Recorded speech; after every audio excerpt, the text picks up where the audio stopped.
Hello friends, आपका स्वागत है hypnosisindia.in में। और आज हम समझेंगे प्राणायाम। वैसे तो बाबा रामदेव ने बहुत अच्छे से समझाया है प्राणायाम सभी लोगों को, कपालभाति, अनुलोम विलोम।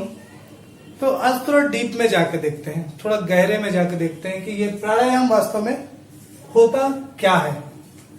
सबको पता है सांस का लेना, छोड़ना, रोकना, इन 3 स्टेप में ही प्राणायाम का सारा सीक्रेट छिपा हुआ है। तो प्राणायाम का पहले अगर हम संधि विच्छेद करें तो होता है प्राण प्लस आयाम। मतलब कि जो प्राण है उसका शरीर में आना और जाना।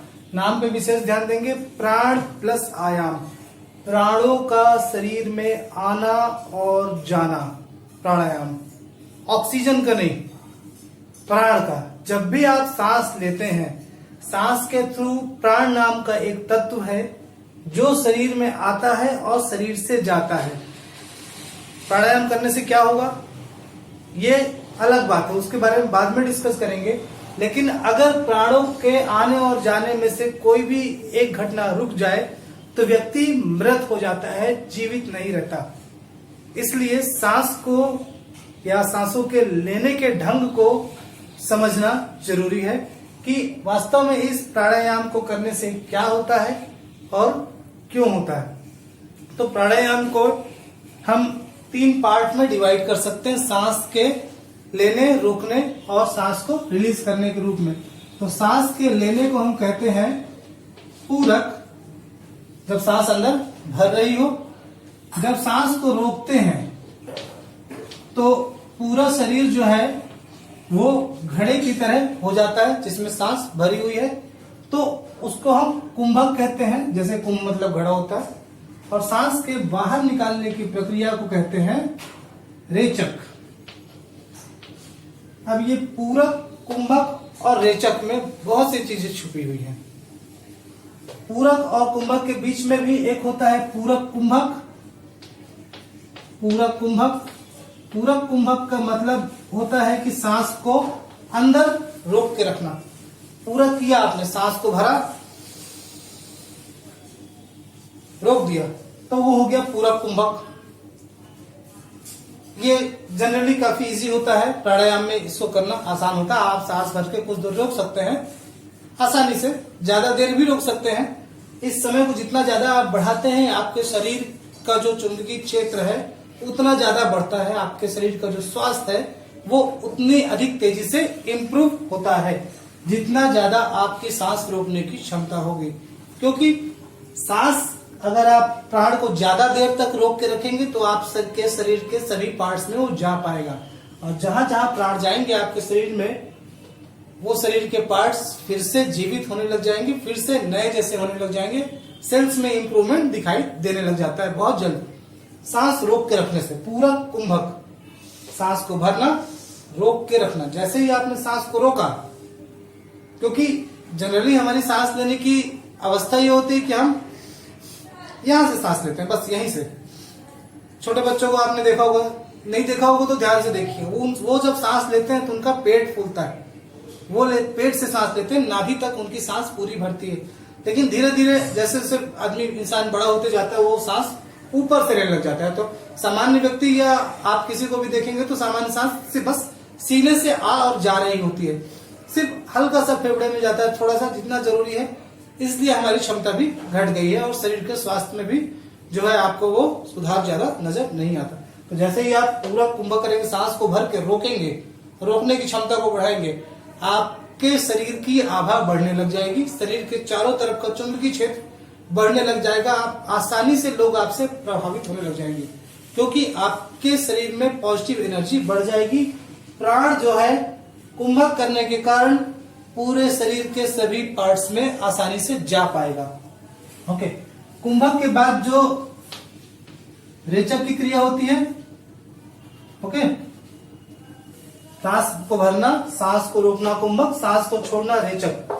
लेकिन रेचक के बाद भी अगर एक क्रिया होती है जिसको कहते हैं रेचक कुंभक, सांस को बाहर निकालने के बाद सांस रोक के रखना, ये काफी कठिन होता है।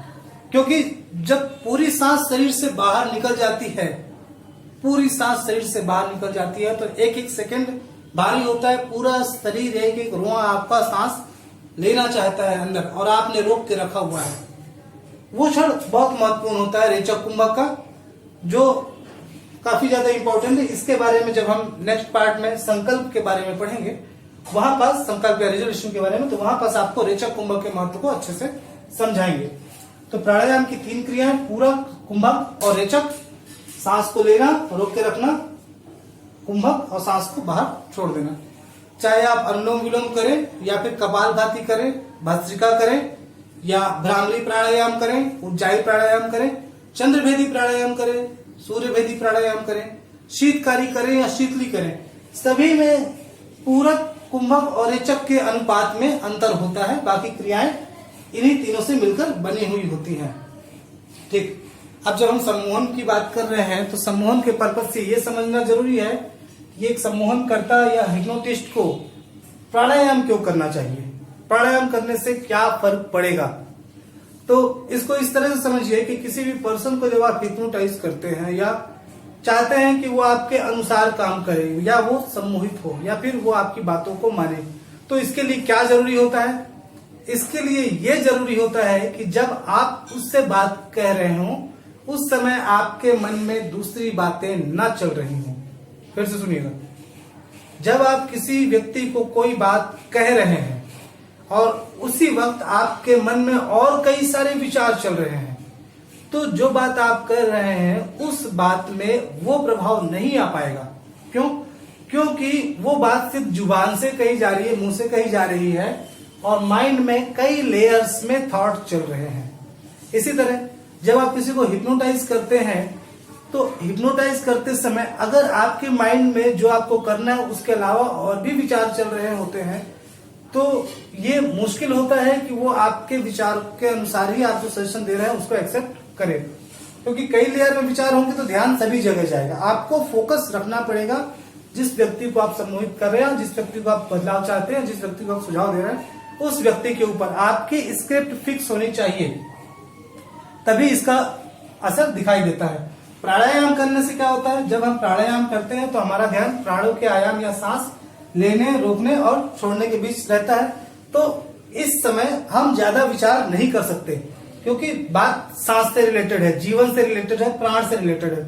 जब आप प्राणायाम करते हैं तब आपके मन में विचारों की संख्या धीरे धीरे कम होने लगती है। विचारों की संख्या कम होती है तो जिस विचार को आप जितनी चाहें उतनी एनर्जी दे पाते हैं, उतना फोकस दे पाते हैं।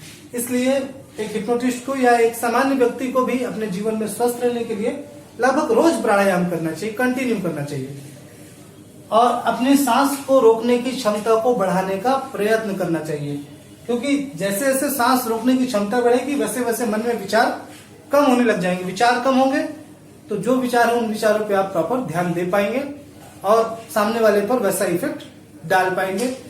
इसके अलावा प्राणायाम से आप अपने शरीर को अच्छी तरह से स्वस्थ भी रख पाएंगे।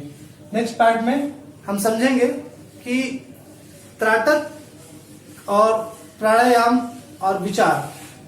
तो प्राणायाम के बारे में हमने समझा, लेकिन ये समझना जरूरी है कि त्राटक और विचार और त्राटक और सम्मोहन में क्या संबंध है। बहुत ही जरूरी वीडियो होगा, बिल्कुल ध्यान से देखिएगा। Thank you.